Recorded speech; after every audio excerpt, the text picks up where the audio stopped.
Hi friends, welcome to RK Max YouTube channel. இந்த வீடியோவில் TNPSC group 4 mathematics question பார்த்துட்டு இருக்கோம். அதோட கண்டினியூ வீடியோ பார்க்கலாம். கொஸ்டின் என்ன கொடுத்துருக்காங்க அப்படின்னா, நில அளவை புத்தகத்தில் நிலமானது கீழே உள்ள மதிப்புகளில் குறிக்கப்பட்டுள்ளன அப்படின்னு சொல்லியிருக்காங்க. ஸோ இது ஒரு டயக்ராம் மாதிரி கொடுத்துருக்காங்க. அதில் வந்து பார்த்தீங்கன்னா 50 மீட்டர், அதுலேருந்து 80 மீட்டர், 120 மீட்டர், 150 மீட்டர்னு சொல்லி வேல்யூ கொடுத்துருக்காங்க. இதில் என்ன சொல்லியிருக்காங்க அப்படின்னா, 7லேருந்து 50 மீட்டர், அதுலேருந்து ஒரு 30 மீட்டர் தள்ளி இருக்காங்க அப்படின்னு சொல்லியிருக்காங்க. ஸோ நம்ம ஒரு டயக்ராம் மாதிரி வரைஞ்சிக்கலாம். ஏலேருந்து ஒரு 50 மீட்டர் கோடு தள்ளி, அங்கேருந்து ஒரு லெஃப்ட் சைடில் ஒரு 30 மீட்டருக்கு ஒரு கோடு வரைஞ்சிக்கலாம்.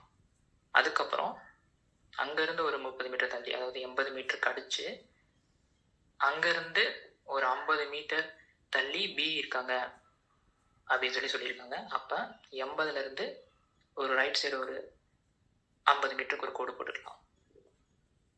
அதே மாதிரி அடுத்து வந்து 120வது பாயிண்டில் இருந்து 20 மீட்டர் தள்ளி டி இருக்காங்க அப்படின்னு சொல்லியிருக்காங்க. அப்போ 120லேருந்து ஒரு 20 மீட்டர் சும்மா ஒரு கோடு போட்டு அங்கே வந்து டி எழுதிக்கலாம். அதுக்கப்புறம் 150வது பாயிண்டில் சி இருக்காங்க. இப்போ இதெல்லாம் வந்து நம்ம வந்து ஒன்றா இணைக்கலாம்.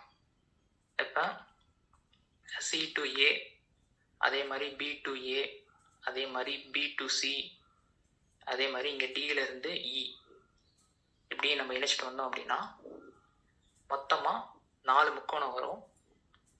இங்கே வந்து பார்த்திங்கன்னா, அதாவது டியிலேருந்து இ வந்து நம்ம வந்து இணைக்கும் போது இது பார்க்குறதுக்கு ஒரு நாட்கரம் மாதிரி இருக்கும். ஸோ அதை வந்து, அதாவது கீழே வந்து 30 இருக்கும், மேலே வந்து 20 இருக்கும். இப்போ 20லேருந்து நடுவில் ஒரு கோடு போட்டோம் அப்படின்னா இது ஒரு முக்கோணமாகவும் இது ஒரு செவ்வகமாகவும் மாறிடும். மொத்தமாக 5 அசம பக்க முக்கோணமும் ஒரு செவ்வகமும் நம்மளுக்கு கிடைக்கும். இதோட பரப்பளவு நம்ம கண்டுபிடிச்சோம் அப்படின்னா இந்த பரப்பளவு, இடத்தோட பரப்பளவை நம்ம கண்டுபிடிச்சிடலாம். இது எப்படி கண்டுபிடிக்கிறது நம்ம பார்க்கலாம் வந்து. ஓகே, நம்மளுக்கு வந்து 5 இரு சம பக்க முக்கோணமும் ஒரு செவ்வகமும் கிடைச்சிருக்கு. இதுக்கான பரப்பளவை கண்டுபிடிக்கணும். ஃபஸ்ட்டு முக்கோணம், அதாவது இரு சம பக்க முக்கோணத்தோட பரப்பளவு கண்டுபிடிக்கிறதுக்கான ஃபார்முலா என்னன்னா 1/2 b × h. இதுதான் ஃபார்முலா. இப்போ ஃபஸ்ட்டு முக்கோணம் நம்ம எடுத்துட்டோம் அப்படின்னா A to B, இதில் வந்து அடிப்பக்கம் வந்து 50, அதே மாதிரி உயரம் வந்து 80 அப்படின்னு சொல்லிட்டு வரும். ஸோ அப்போ 1/2 × b × h இந்த ஃபார்முலாவில் வந்து நம்ம அப்ளை பண்ணும்போது 1/2 × 50 × 80ன்னு வரும். இங்கே 2ஆல் 80 அடித்தோம் அப்படின்னா 40ன்னு வரும். 5 20 0 2000ன்னு வரும். ஸோ ஃபஸ்ட்டு முக்கோணத்துக்கு நமக்கு கிடைச்ச ஆன்சர் 2000 மீட்டர். அதே மாதிரி ரெண்டாவது முக்கோணம் இங்கேருந்து பார்க்கும்போது A to E, இங்கே வந்து அடிப்பக்கம் 30, உயரம் வந்து 50 மீட்டர்னு வரும். அப்போ 1/2 × 30 × 50. அப்போ இங்கே 50 2ஆல் அடித்தோம்னா 25ன்னு வரும். அப்போ 30 × 25 750ன்னு வரும். ஸோ ரெண்டாவது முக்கோணத்துக்கு நம்மளுக்கு கிடைச்ச ஆன்சர் 750 மீட்டர். அதே மாதிரி மூணாவது முக்கோணம் இங்கே சியிலேருந்து பிக்கு பார்த்தோம் அப்படின்னா இங்கே அடிப்பக்கம் வந்து 50, உயரம் அதாவது 80லேருந்து 150, மொத்தமாக 80லேருந்து 150 கழிச்சோம் அப்படின்னா 70ன்னு வரும். ஸோ உயரம் 70ன்னு வரும். ஸோ 1/2 × 70 × 50. அப்போ இங்கே 50 வந்து 25 × 70 போட்டோம் அப்படின்னா 1750 வரும். ஸோ 3வது முக்கோணத்துக்கு நம்மளுக்கு கிடைச்ச ஆன்சர் 1750 மீட்டர். அதே மாதிரி இங்கே 4வது அங்கே டியிலிருந்து சிக்கு பார்த்தோம் அப்படின்னா அடிப்பக்கம் 20, உயரம் 30. அப்போ 1/2 இன்ட்டு 20 இன்ட்டு 30, 20 2 அடிச்சோம் அப்படின்னா 10 வரும். 10 இன்ட்டு 30 300 வரும். So 300 metre. 4வது முக்கோணத்துக்கு 300 மீட்டர் அப்படின்னு சொல்லிட்டு வரும். அப்புறம் 5வது முக்கோணம் நம்ம இங்கே வந்து டி டு இ அந்த ஒரு செவ்வகமாகவும் ஒரு முக்கோணமாகவும் நம்ம பிரிச்சிருந்தோம். அப்போ அடிப்பக்கம் அப்படிங்கிறப்ப இங்கே மொத்தமாக 30, அதில் வந்து நம்ம 20 வந்து செவ்வகமாக வந்து கன்வெர்ட் பண்ணிட்டோம். அப்போ மிச்சம் இருக்கிறது 10. அப்போ 10 மீட்டர் வந்து அடிப்பக்கமும், உயரம் பார்க்கும்போது 50லேருந்து இங்கே 120. அப்போ 50லேருந்து 120 மொத்தமாக 70 மீட்டர் வரும். அப்போ உயரம் 70 மீட்டர். அப்போ 70 மீட்டர் உயரம், 10 மீட்டர் அடிப்பக்கம். அப்போ 1/2 இன்ட்டு 70 இன்ட்டு 10 போடும்போது இங்கே 70 2 லட்சம் 35 இன்ட்டு 10 350 வரும். So 350 metre. அதுக்கப்புறம் ஒரே ஒரு செவ்வகம் மட்டும் இருக்குது. செவ்வகத்தோட பரப்பளவு கண்டுபிடிக்கிறதுக்கான ஃபார்முலா பி இன்ட்டு எல். அப்போ பிரெத் இன்ட்டு லென்த்து. இங்கே பிரெத் வந்து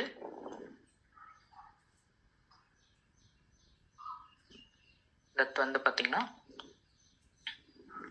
20 வரும். லென்த் வந்து 70 வரும். ஸோ அப்போ 20 இன்ட்டு 70 1400 வரும். ஸோ மொத்தமாக இங்கே இருக்கிற எல்லாத்தையும் வந்து கால்குலேட் பண்ணும். 2000 + 750, 2750 கூட்டணும் அப்படின்னா 2750 வரும். அதே மாதிரி 2750 + 1750 ரெண்டையும் கூட்டணும் அப்படின்னா 4500 வரும். 4500 + 300 4800 வரும். 4800 + 350 5150 வரும். 5150 + 1400 இதை கூட்டணும் அப்படின்னா 6550 வரும். ஸோ இப்போ ஆன்சர் 6550 மீட்டர். நெக்ஸ்ட் கொஸ்டின் பார்க்கலாம். கொஸ்டின் என்ன கேட்டிருக்காங்க அப்படின்னா 2, 5, x, 20 ஆகிய எண்கள் அதே வரிசையில் பயன்படுத்தி அமையும் விகித சமமாக இருப்பின் எக்ஸின் மதிப்பு காண்க அப்படின்னு சொல்லி கொஸ்டின் கேட்டிருக்காங்க. இதில் என்ன கொடுத்துருக்காங்க அப்படின்னா 2, 5, அதுக்கப்புறம் எக்ஸ் 20 அப்படின்னு சொல்லி கொடுத்துருக்காங்க. இப்போ நம்ம இதில் இருக்கிற ஃபர்ஸ்ட் நம்பரையும் லாஸ்ட் நம்பரையும் மேலே எழுதிக்கலாம். அதாவது 2 இன்ட்டு 20 டிவைடட் பை கீழே வந்து நடு நம்பர் எழுதிக்கலாம். நடுவில் என்ன கொடுத்துருக்காங்க 5x divide by 5 into X அப்படின்னு சொல்லி எழுதிக்குவோம். அப்போ எக்ஸ் ஈக்குவல் டு 20 இன்ட்டு 2 40 வரும். 40 டிவைடட் பை 5 வரும். ஸோ எக்ஸ் ஈக்குவல் டு 8 வரும். ஸோ அப்போ எக்ஸின் மதிப்பு 8. நெக்ஸ்ட் கொஸ்டின் பார்க்கலாம். ஒருவர் தனது 4 நண்பர்களான ஏ, பி, சி மற்றும் டி ஆகியோருக்கு தன்னிடம் உள்ள பேனாக்களை 1/3 1/4 1/5 1/6 என்ற விகிதத்தில் விநியோகிக்கிறார் எனில் அவரிடம் உள்ள பேனாக்களின் குறைந்தபட்ச எண்ணிக்கை என்ன அப்படின்னு சொல்லி கொஸ்டின் கேட்டிருக்காங்க. இந்த கொஸ்டினை எப்படி நம்ம சால்வ் பண்றது அப்படின்னு சொல்லிட்டு பார்க்கலாம். அதாவது அவரோட 4 நண்பர்கள் ஏ, பி, சி மற்றும் டி ஆகியோருக்கு எந்த விகிதத்தில் வந்து பிரித்து கொடுக்குறாரு அப்படின்னா 1/3 1/4 1/5 1/6 என்ற விகிதத்தில் பிரித்து கொடுக்குறாரு. அப்போ இது பின்னமாக இருக்குது. அப்போ பின்னத்தில் கீழே இருக்கிற நம்பர் என்னன்னா 3, 4, 5, 6. இதுக்கு நம்ம எல்சிஎம் எடுக்கணும். இப்போ 3, 4, 5, 6 இதில் பெரிய நம்பர் 6. 6ல் வந்து 3ஆல் வந்து 6ல் வந்து 3 வகுப்படும், 4, 5 வகுப்படாது. இப்போ 6ஓட அடுத்த மடங்கு 12. 12ல் வந்து 4 வகுப்படும், 5 வகுப்படாது. அப்போ 12, 12ஓட அடுத்தது 24, 36, அடுத்து 48, 60. 60ல் 3, 4, 5 3 நம்பரால் வகுக்க முடியும். அப்போ இதுக்கான எல்சிஎம் 60. அப்போ 60ல் எத்தனை 3 இருக்குது அப்படின்னு பார்த்தோம்னா 20 3 இருக்கும். அதே மாதிரி எத்தனை 4 இருக்கும் அப்படின்னு பார்த்தா 15 4 இருக்கும். அதே மாதிரி எத்தனை 5 இருக்கும் அப்படின்னு பார்த்தா 12 5 இருக்கும். எத்தனை 6 இருக்குன்னு பார்த்தா 10 6 இருக்கும். ஸோ இதெல்லாம் நம்ம வந்து கூட்டலாம். 20 + 15 + 12 + 10 இதெல்லாம் கூட்டும்போது நம்மளுக்கு 57 கிடைக்கும். ஸோ அப்போ அவர்கிட்ட இருக்கக்கூடிய குறைந்தபட்ச பேனாக்களின் எண்ணிக்கை 57. So answer 57. நெக்ஸ்ட் கொஸ்டின் பார்க்கலாம். கொஸ்டின் என்ன கேட்டிருக்காங்க அப்படின்னா 7, 12, 19, 24, 43, (?) இந்த வரிசையில் விடுபட்ட எண்ணை காண்க அப்படின்னு சொல்லி கொஸ்டின் கேட்டிருக்காங்க. இதில் என்ன லாஜிக் யூஸ் பண்ணியிருக்காங்க அப்படின்னா 1வது நம்பர் 3வது நம்பர். இப்போ 1வது நம்பர் 7, 3வது நம்பர் 19, இதுக்குள்ள டிஃப்ரெண்ட் 12, அதை வந்து 2வது நம்பர் எழுதியிருக்காங்க. அதே மாதிரி 3வது நம்பர் 19, 5வது நம்பர் 43, இதுக்குள்ள டிஃப்ரெண்ட் 24, அதை மிடில் எழுதியிருக்காங்க. அதே மாதிரி 43, 91, இதுக்குள்ள different 48. So answer 48. 48 is the answer. Next question பார்க்கலாம். கொஸ்டின் என்ன கேட்டிருக்காங்க அப்படின்னா 25 மாணவர்களின் சராசரி மதிப்பெண் 78.4. இங்கு 96 என்ற மதிப்பெண் 69 என தவறாக எடுக்கப்பட்டது கண்டறியப்பட்டுள்ளது எனில் சரியான சராசரி மதிப்பெண் காண்க அப்படின்னு சொல்லி கொஸ்டின் கேட்டிருக்காங்க. இதில் என்ன சொல்லியிருக்காங்க அப்படின்னா 25 மாணவர்களோட ஆவரேஜ் மார்க் என்ன சொல்லியிருக்காங்க அப்படின்னா 78.4 கொடுத்துருக்காங்க. இதில் 96 அப்படின்னு இருக்கிற மார்க்கு இங்கே வந்து 69 சொல்லி கால்குலேட் பண்ணியிருக்காங்க. அப்போ எவ்வளோ வந்து கம்மியாக கால்குலேட் பண்ணியிருக்காங்கன்னா 96 - 69 போட்டோம்னா 27 மதிப்பெண். அப்போ 27 மார்க் வந்து அவங்க கம்மியாக கால்குலேட் பண்ணியிருக்காங்க. அப்போ கால்குலேட் பண்ணும்போது வந்த ஆவரேஜ் வந்து 78.4. இப்போ கரெக்டான ஆவரேஜ் என்ன அப்படின்னு சொல்லி கேட்டிருக்காங்க. நம்ம என்ன பண்ணோம் அப்படின்னா தவறுதலாக எவ்வளோ கம்மியாக வந்து அவங்க கால்குலேட் பண்ணியிருக்காங்கன்னா 27. அப்போ 27 / மொத்த மாணவர்களோட எண்ணிக்கை 25 போட்டோம் அப்படின்னா 27 / 25 போட்டோம் அப்படின்னா 1.08 சொல்லி வரும். இப்போ அவங்க வந்து நம்ம வந்து 27 மார்க்கை வந்து ஆட் பண்ணோம் அப்படின்னா ஆவரேஜும் வந்து அதிகமாகும். அப்போ 78.4 + 1.08 ரெண்டையும் கூட்டணும் அப்படின்னா 79.48 வரும். இதுதான் சரியான மதிப்பெண் ஆவரேஜ். So answer 79.48. நாங்கள் போடுற வீடியோ உங்களுக்கு பிடிச்சிருந்தா லைக் பண்ணுங்கள், ஷேர் பண்ணுங்கள், கமெண்ட் பண்ணுங்கள்.